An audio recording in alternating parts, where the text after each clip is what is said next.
گفت استاد مبر دست از یاد، یاد باد آنچه به من گفت استاد. یاد باد آنکه مرا یاد آموخت، آدمی نان خورد از دولت یاد. هیچ یادم نرود این معنی، که مرا مادر من نادان زاد. پدرم نیز چو استادم دید، گشت از تربیت من آزاد.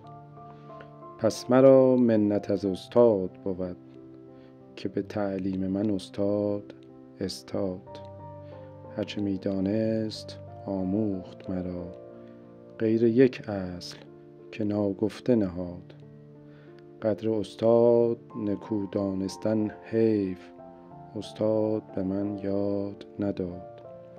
گر بمرده است روانش پر نور، ور بود زنده خدا یارش باد.